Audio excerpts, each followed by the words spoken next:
Pink Paper, and today I'm here to film a pregnancy update. I'm actually going to be filming two today because I've gotten a little bit behind, unfortunately, but I have been taking really close notes here in my planner to keep you guys up to date on all the details of my pregnancy. So today I'm going to be filming weeks 8 through 10 first, and I was out of town for pretty much all of these 2 weeks and part of the next week, so that's kind of why I've gotten a little bit behind on filming. But I'm going to cover the same 4 things that I covered in my other videos as well. So first, how is the baby developing and growing? Second, what are my symptoms and how have I been doing in the past couple weeks? Third, what events and appointments and those types of things happened? And then fourth, a baby bump. Unfortunately, a baby bump update is not going to happen this time because I'm actually already 14 weeks right now. I missed filming this intermediate video, so I won't be able to show you what my bump was several weeks ago. But I can tell you, I really don't think my bump changed hardly at all from 7 weeks up through 10 weeks. It stayed pretty much the same. I think I was pretty much just bloated that whole time. So if you saw my last video, I think my bump stayed pretty much exactly the same for this 2 weeks. But I'm gonna start off with how the baby is developing and growing. So I've got my notes here. At 8 weeks, the baby was about 1/2 inch from the top of its head to the bottom of its bum. And they call that the crown to rump measurement. And by 10 weeks, the baby was 1.5 inches. So it grew a whole 1 inch within that time, which is crazy. They say that during this time of quick embryonic development, the baby is actually growing about 1 millimeter per day.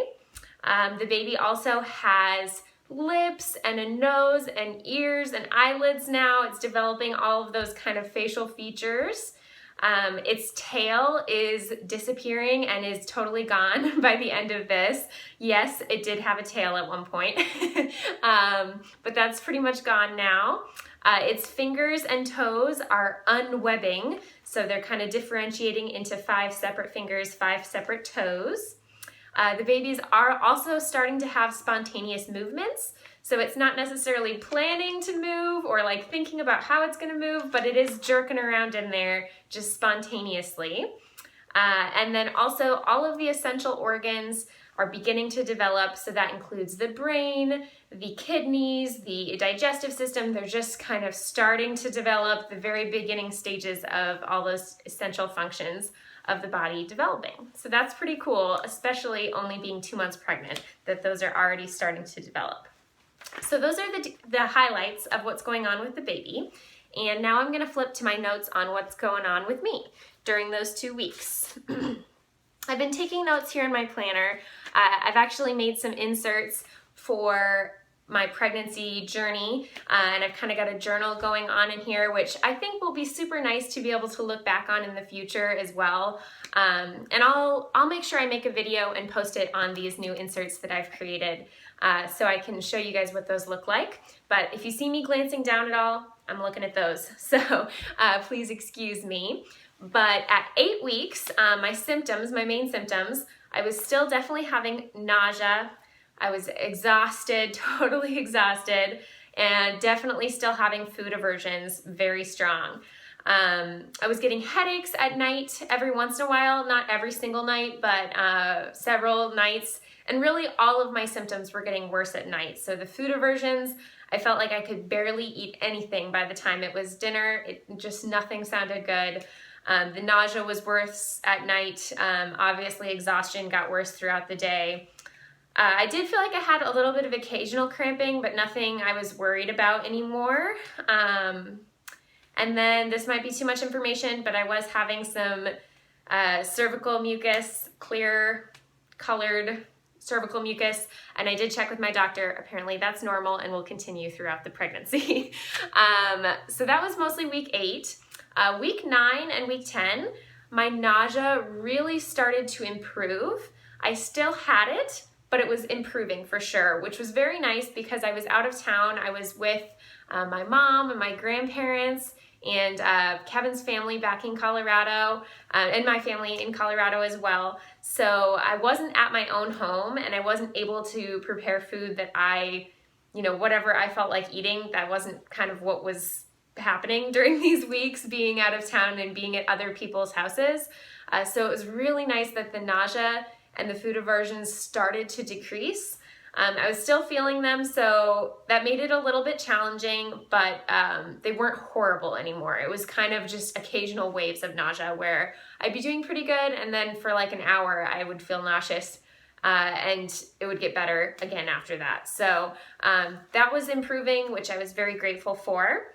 I did start having insomnia these 2 weeks. So almost the whole time I was gone on vacation, I had a really hard time sleeping, which I think was more than just not being in my own bed. Like all night I would just be awake, insomnia, which I've heard happens sometimes to people during pregnancy. And I was definitely experiencing it during these 2 weeks, which was not very fun, and did make me feel very tired during the day, just in addition to the regular exhaustion of pregnancy. Not sleeping didn't help with that. I also was having some cramping and what I think was kind of like gas pains. I've never had that before, and so it was very strange to me. But it was like my digestive system just felt way off. And so I would just have, especially at night, and especially while I was driving or like sitting in the same position for a very long time, like in a car, which I was doing a lot during this traveling time, I had a lot of just stomach cramping. And I really felt like it was stomach cramps, not uterus cramps, if that makes sense. So that was pretty uncomfortable, and it did have me a little worried because it was quite painful, and I wasn't 100% sure if it was stomach cramps versus uterus cramps. So I was a little concerned about that, but that did happen, especially during week 10, a lot. Another thing that was kind of strange is, like I said, I did a lot of driving during this time. My mom and I did drive out to Iowa to see my grandparents, which was really, really fun to see them. And I'm so glad that we were able to go. But the driving was pretty uncomfortable. Just with the cramping and everything, it wasn't super comfortable to be in a car for like 13, 14 hours in a row. We did make an effort to stop more often than usual and get out and walk around.